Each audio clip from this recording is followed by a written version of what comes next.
Hello star maker के दीवानों, मैं हूं राजीव और आप हैं मेरे साथ मेरे यूट्यूब चैनल अनएडिटेड पर।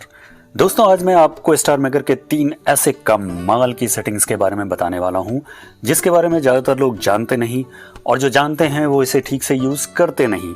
जबकि इसे यूज़ किया जाए तो आपकी रिकॉर्डिंग, सिंगिंग और पोस्ट तीनों बहुत खूबसूरत हो सकते हैं।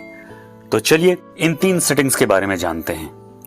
ये 3 सेटिंग्स हैं डिनॉइज, लेटेंसी एडजस्ट और इक्वलाइजर। और ये तीनों सेटिंग्स आपको वॉल्यूम और म्यूजिक सेटिंग्स के ठीक नीचे देखने को मिलती है। इन सबों को कैसे यूज करते हैं ये जानने से पहले आइए ये जानते हैं कि ये तीनों सेटिंग्स काम कैसे करती है। सबसे पहली सेटिंग है डिनॉइज। इसे यूज करके आप अपनी रिकॉर्डिंग में, अपनी सिंगिंग में आने वाले अनवांटेड नॉइजेस को कम कर सकते हैं, जैसे कि बैकग्राउंड नॉइज, जैसे कि ईयरफोन से आने वाली नॉइज, आपके एम्बियंस में आपके आसपास जितने भी अनवांटेड नॉइज हैं वो इस सेटिंग से कम किए जा सकते हैं, ताकि आपकी रिकॉर्डिंग, आपकी वॉइस ज्यादा अच्छी सुनाई दे। दूसरी सेटिंग है लेटेंसी एडजस्ट।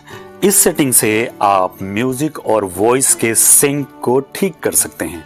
मेरे कहने का मतलब, आपने अक्सर नोटिस किया होगा कि म्यूजिक और वॉइस आगे पीछे होते हैं, दोनों साथ नहीं चल रहे होते हैं।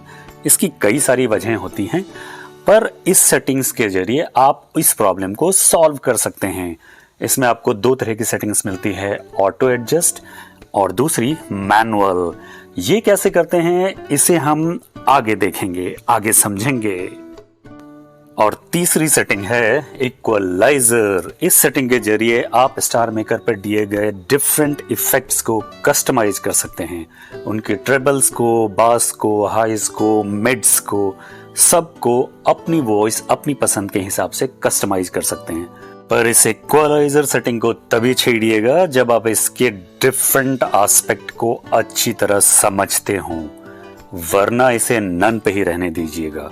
ऐसा ना हो कि आप सेटिंग में कुछ ऐसी गड़बड़ कर लें जिससे आपकी वॉइस, आपकी आवाज, आपके पोस्ट, आपके रिकॉर्डिंग्स पहले से भी खराब सुनाई दे। तो चलिए अब ये समझते हैं कि ये सेटिंग्स यूज कैसे करते हैं।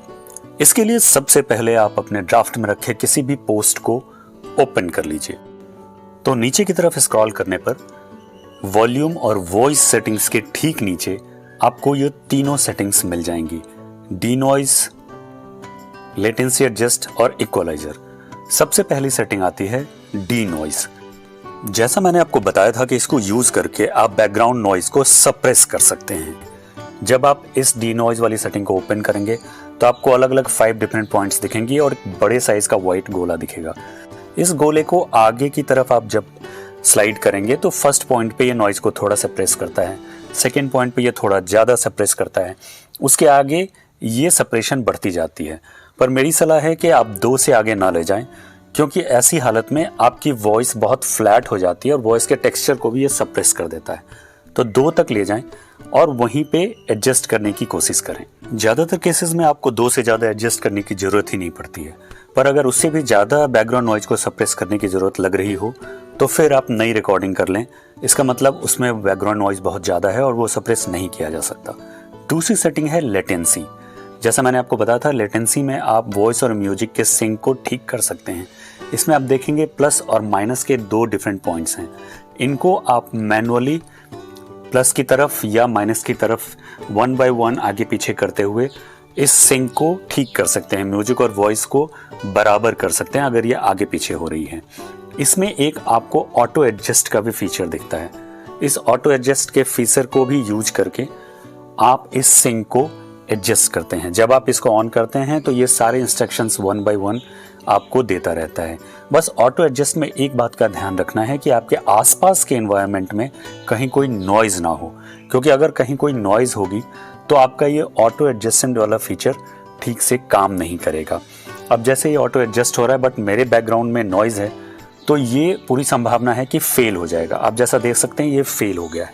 तो आपको इस बात का ध्यान रखना है कि बैकग्राउंड नॉइज बिल्कुल भी ना हो या मिनिमम हो। अगर ऐसा नहीं हो सकता तो मेरी सलाह है कि आप मैनुअल एडजस्टमेंट ही करके, प्लस माइनस को यूज करके ही वॉइस और म्यूजिक को सिंक करें। तीसरी सेटिंग्स आती है इक्वलाइज़र की। इक्वलाइज़र वो सेटिंग है जिसमें आप स्टार मेकर पर अवेलेबल डिफरेंट इफ़ेक्ट्स के ट्रेबल को, बास को, हाइज को, मिड्स को एडजस्ट कर सकते हैं।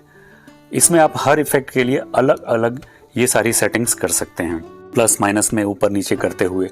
पर जैसा मैंने आपको पहले भी बताया कि अगर इन चीज़ों की आपको पूरी नॉलेज नहीं है तो बेहतर है इस सेटिंग को ना छेड़ें, इसे वहीं रहने दें नन पर। नन पर रहते हुए ये सेटिंग्स ऑन नहीं होंगी और आपकी रिकॉर्डिंग को बहुत ज़्यादा डिस्टर्ब नहीं करेंगी।